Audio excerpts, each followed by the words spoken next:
Your party starts at a designated spot on the map. Sometimes it's not very intuitive where you start. You start away from the grid sometimes. So first I'm going to go ahead and check all my inventory to make sure everything's set.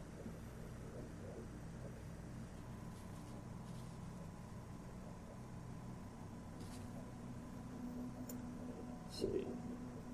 I've got a shotgun, a baseball bat. My active weapon is the bat.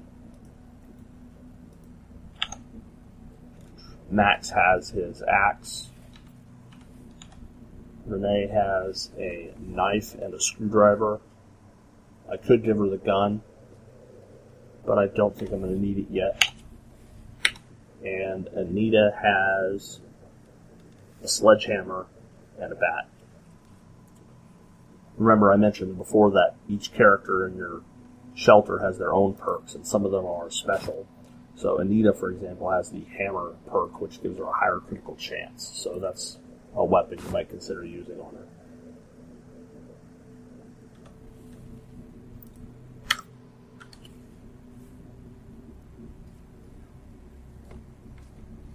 One of the things that's important to know about the Dead State world locations is, while you're exploring through the map, you can see the entire map, but you can't see where the enemies are.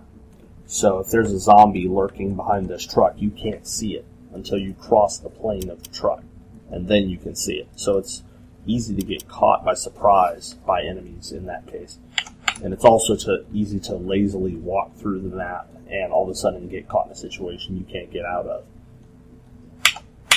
It looks like Anita needs a little bit of health, so let's go ahead and heal her. You can heal by using the medical satchel, as I mentioned before. Those are in your item slots to the right of your weapons. And then you simply just use it on Anita. Looks like it's bugged out a little bit there. Now it's working. So she's got full health. I'm going to go ahead and quick save and get ready to get into the middle of this map and see if I can find anything that's either worth salvaging or that I might have to fight through first.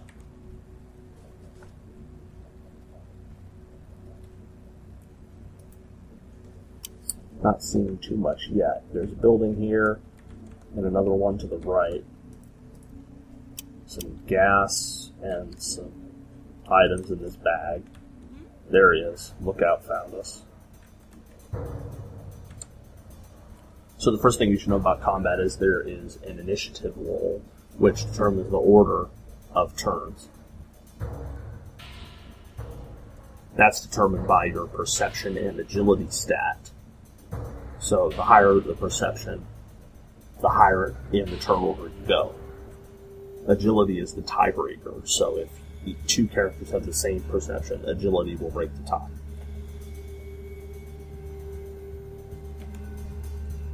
One of the unfortunate things about the initiative is my medic happens to have the highest initiative, and I don't want her getting into the fight, so I'm just going to move off to the side a little bit, closer, but not quite in the fight yet.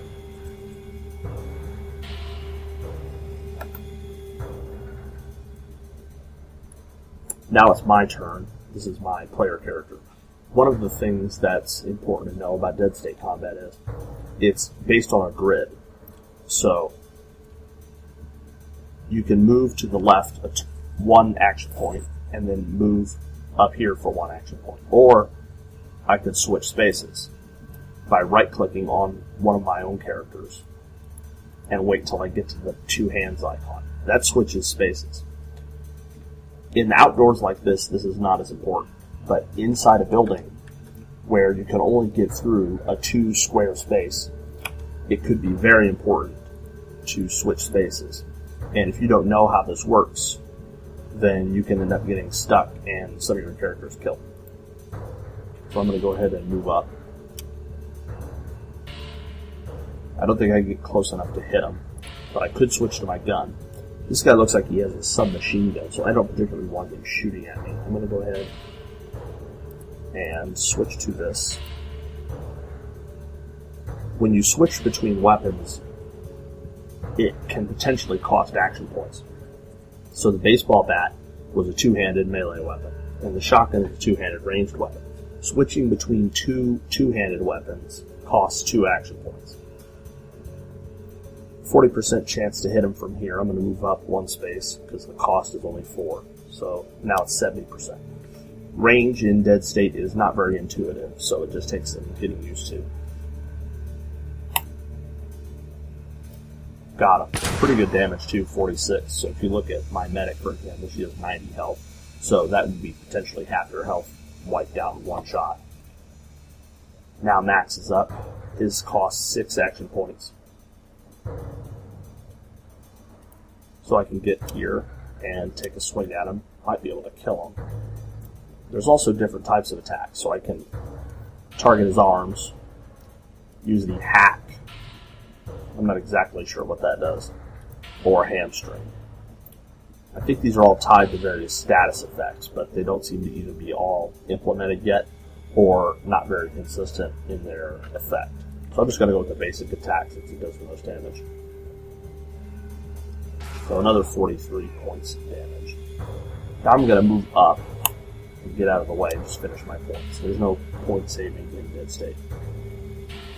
One thing you should also know about Dead State combat is noise is also very critical. So my shotgun blast and even melee swings, although much less significantly, affect the decibel level on the top left. Right now I'm in green, so it's not really drawing too much attention, but that still will be heard, so other enemies in the area will come wandering over. And the louder it gets, the more enemies potentially will walk over here.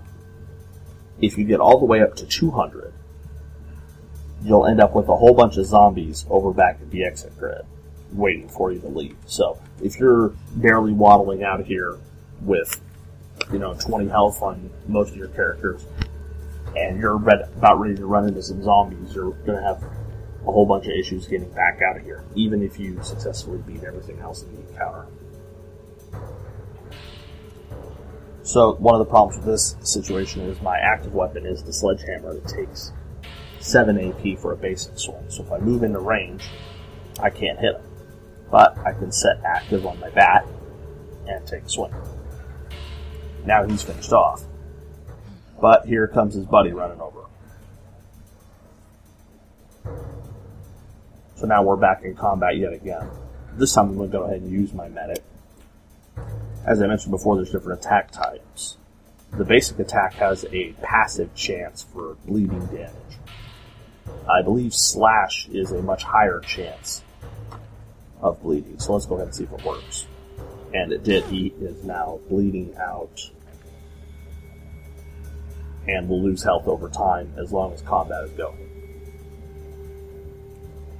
So right now I can either charge in and switch to my bat, or I can shoot him.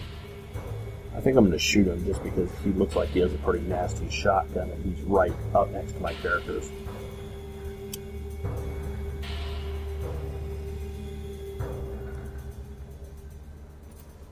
Miss.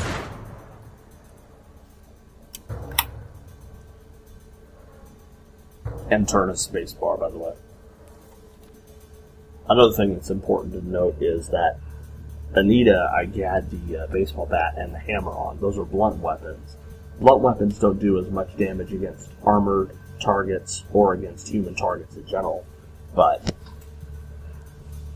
against zombies they're more effective, so Max will be dealing more damage in this particular fight. But sometimes you can get weapons that are just big enough to where they can cut through, and it doesn't particularly matter what enemy type that is, which is the case with the sledgehammer. So the bats aren't really as effective for human targets.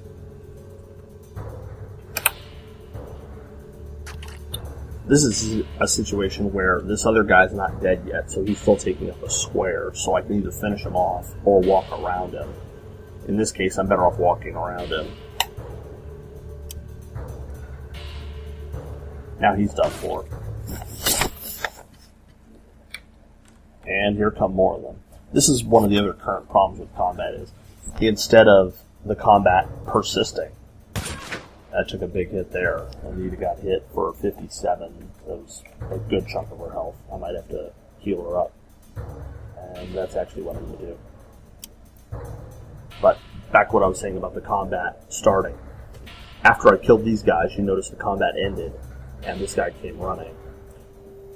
Instead, it would be better if the combat stayed going, I think, just because the turn orders, it ends up working in your favor when that happens. Part of that's related to the noise mechanic, so they don't really come running very fast, and that just might be the way that they're working. So Anita's back to health. I'm going to go ahead and highbind this gas pump. Let's see if I can hit him. I have 35%. That's not very good. I'm just going to go ahead and close. So I have the same issue here. This guy's knocked out.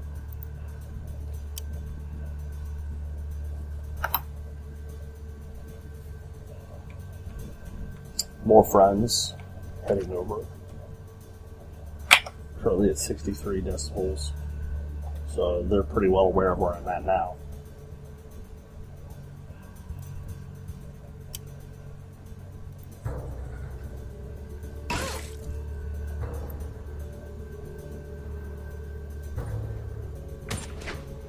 Notice that it did a whole lot less damage to Renee when that guy shot her, as opposed to Anita.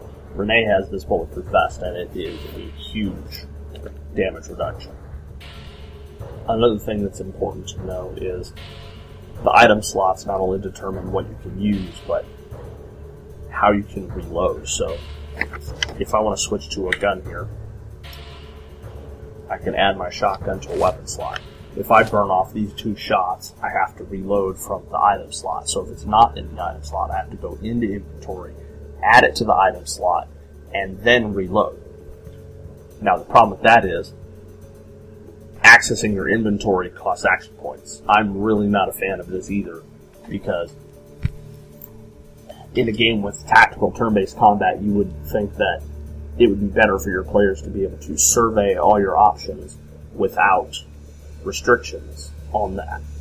But it should still cost action points to use and manipulate items. So when you move the gun over is when it should cost action points. Currently, it just takes a flat action point penalty every time you access your inventory. So now I'm equipped with a shotgun. This is a pretty powerful shotgun, actually. It's a double-barreled, single-handed weapon. So you notice here I have 2 single-handed weapons. I can switch between these for free.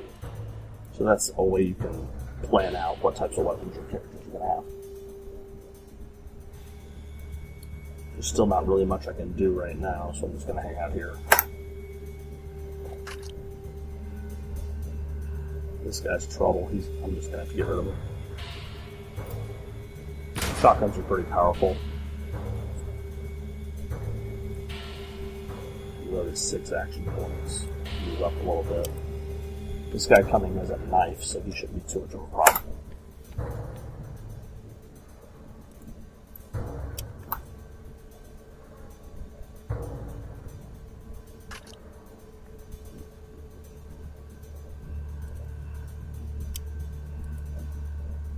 No, actually, he has a handgun.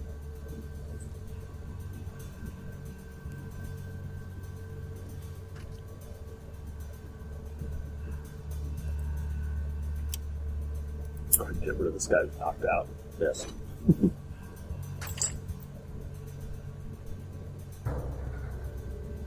Now, I could shoot this guy, but given that my noise has already been going up, I'm going to go ahead and just walk up to him and hit him. This is a status effect.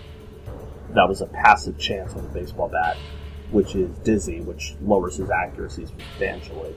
I've noticed when this happens to my characters, my accuracy goes from 75 to 85 all the way down to 35 or so. Get rid of this guy.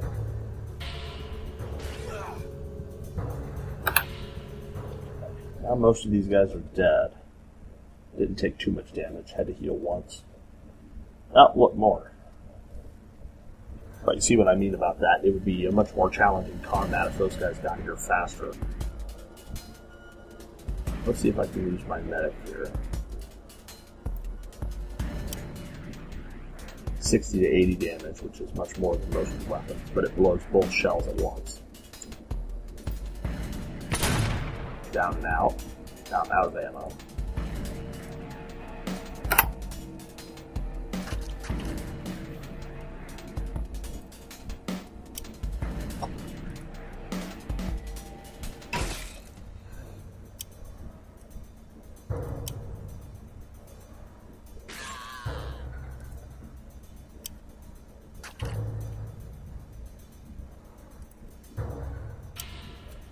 I'm not sure why combat's still going right now. That's why. Stuck around the other side of the building. Let's go ahead and switch weapons now that I'm out of shotgun ammo. I don't really want to reload that. Let's go ahead and go with the revolver.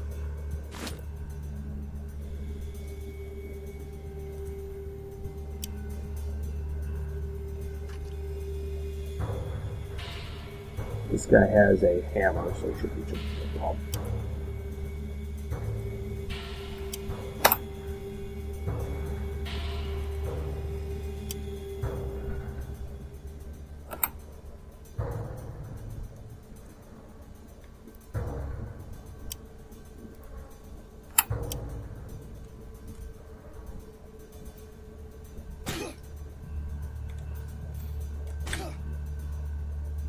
May do a little bit more of a problem than I figured. One of the disadvantages of knives is you can't attack crossways. And I think that goes for all one-handed weapons. So Max's and Anita's two-handed weapons can attack from diagonal positions, but at this point I can't. So what I can do is switch spaces. And then I have less action points, but at least I can hit it once. While Max over here with his axe can still hit him next turn.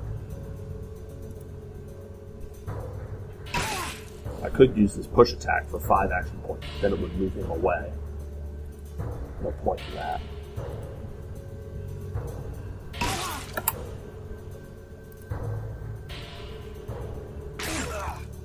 Max is pretty good.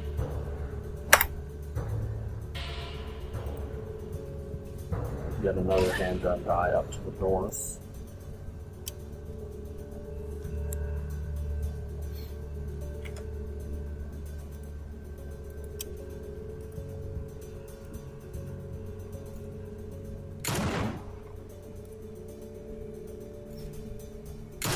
Got a critical hit.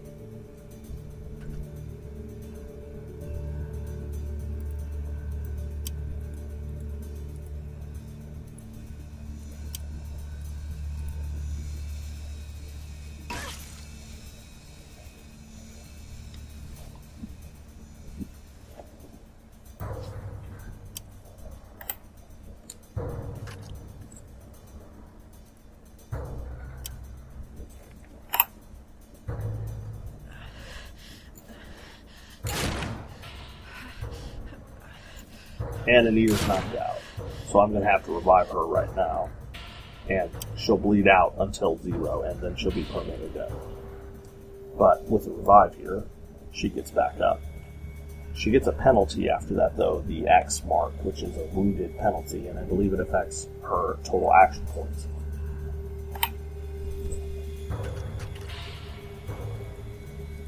This guy's done.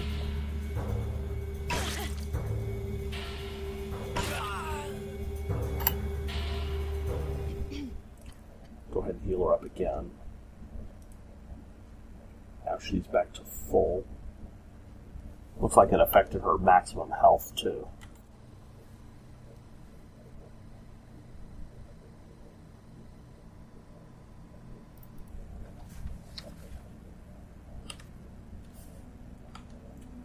So I guess on my character take point then. Go ahead and reload.